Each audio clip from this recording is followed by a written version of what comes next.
It's Monday, August 10th, and the time for your Barbados Today morning news update. St. Andrew residents get an assurance from Prime Minister Mia Mottley that her government is working assiduously to improve their quality of life. The Prime Minister made the comment as she delivered remarks at the 2020 Ermy-Born Memorial Lecture held over the weekend under the theme Black Lives Matter, Why Barbados Should Lead. Mottley said one of her government's focus for the constituency was the repair of roads along the East Coast, especially in the White Hill community.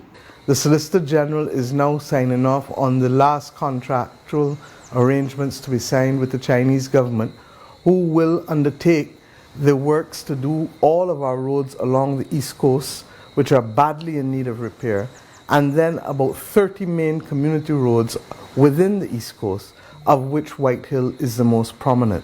I look forward to therefore those roads starting within the near future once we complete the contractual arrangements with the Chinese government. Similarly, I also look forward to our being able to ensure that we can get behind us the difficulties of access to water on the East Coast. And as you are well aware, that work will start shortly with the additional pump that is to go at Vineyard, the construction of the reservoir, as I've said before, to Stuart Hill, and the pumping of additional water that will allow us to be able to ensure that water from St. John to St. Andrew to St. Joseph to St. Lucy to St. Peter, that we are in a position to be able to have regular water supply as we go forward, in spite of the climate crisis that is now with us.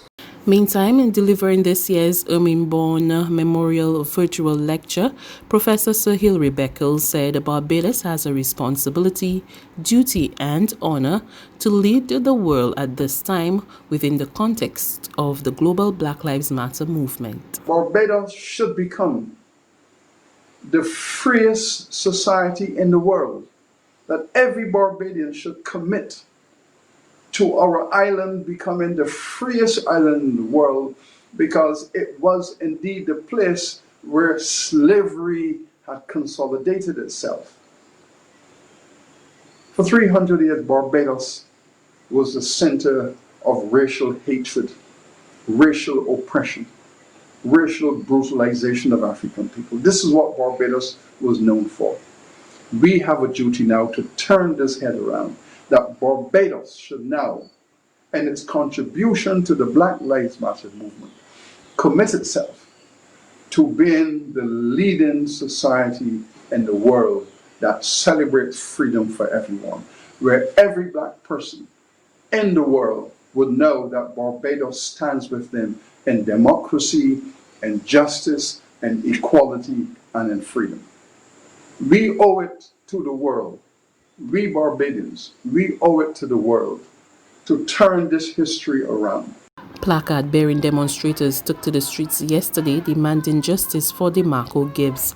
The 10-year-old boy, who was reportedly struck in the head with a piece of wood back in June, is in the intensive care unit at the Queen Elizabeth Hospital. He was allegedly beaten by 4 boys. Addressing the crowd, Demarco's aunt urged the youngsters to speak up about bullying. I'm glad we made this stand.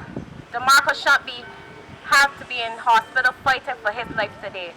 He should be enjoying the things that 10-year-olds do. He never got the chance to set the level plus. He never got the chance to do them things, you know. We are his voice this evening. We are every child voice that have been bullied. Don't keep silent about this. Don't keep silent. Speak. Tell somebody something. I was messaged on Instagram by a lady. She told me when I was younger I used to get bullied for helping other children who's getting beaten, you know. So not only children does get bullied, we all, some of us, been through this in life already, but we keep silent. I want the children to know adults been through it too. So don't be afraid to tell no one. Tell mommy, tell the teacher, tell somebody. Don't be afraid, don't be ashamed. Police investigations continue into the discovery of human remains in a bushy area of the old St. Joseph Parish Church yesterday. A group of hikers were hiking off Joy Road, Joes River, St. Joseph around 8:30 a.m. when they made the discovery and alerted lawmen. 4 people tested positive for COVID-19 on Saturday, taking the number of confirmed cases in the country to 142. The 4 new cases are 2 Barbadian men who arrived on a JetBlue flight and 2 in-transit passengers on a Virgin Atlantic flight. 23 people are in isolation and 112 persons have recovered from the viral illness. 7 deaths have been recorded. There's regional and international news after this short break.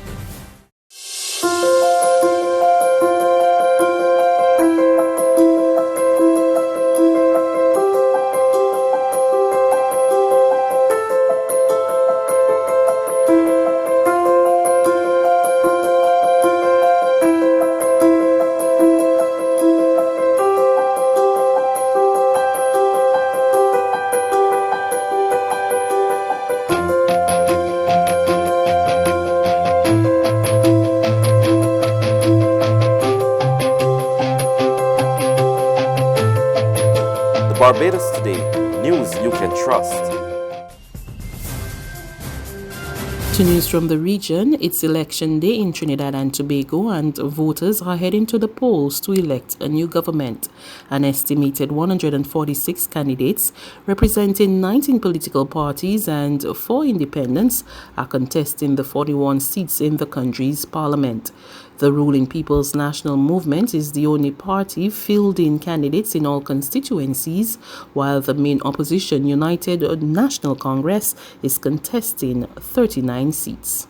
Over in the Bahamas, government lifts lockdown and curfew restrictions on 8 islands, even as the country recorded 20 new COVID-19 cases, taking the national count to 830. Prime Minister Dr. Hubert Minnis made the announcement in an address to the nation yesterday. Based on the advice of health officials, normal commercial and social activity, including church services and the opening of beaches and parks, may resume on the following islands effective 5 a.m. Monday, the 10th of August. Meguana, Inagua, Crooked Island, Aucklands, Long Key, Long Island, Rum Key, and Ragged Island. The lockdown and curfew has been lifted for these islands because health officials have not recorded any suspected COVID-19 activity at these locations for at least 2 weeks. And finally, Lebanese police on Sunday fired tear gas in a bid to disperse rock-throwing protesters blocking a road near Parliament in Beirut as anti-government demonstrations triggered by last week's devastating explosion entered a second day. More in this Reuters TV report. Fires broke out at the entrance to Beirut's Parliament Square on Sunday night.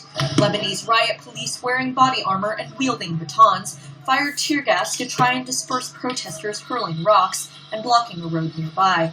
It was the second night of violent anti-government protests triggered by the devastating blast, which leveled large parts of the city last Tuesday. Demonstrators reportedly also broke into the Housing and Transport Ministry offices. One Lebanese protester, Abdel Rahman, says he spent the first 3 days after the explosion picking up debris from the street, helping to clean up what was left of the city.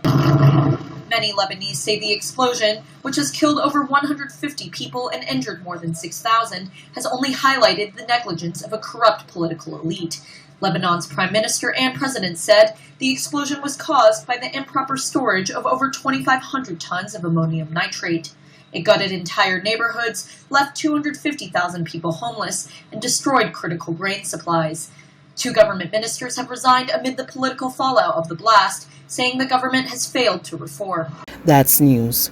But for the very latest, visit us at www.barbadostoday.bb. You can also subscribe to our e-paper, email updates, or like us on Facebook, and sign up for our breaking news alerts via WhatsApp. We're also on Izumi Media in bus terminals, as well as screenplay at supermarkets and gas stations near you. And you can also hear us on Mix 96.9 FM and Capital Media HD 99.3 FM.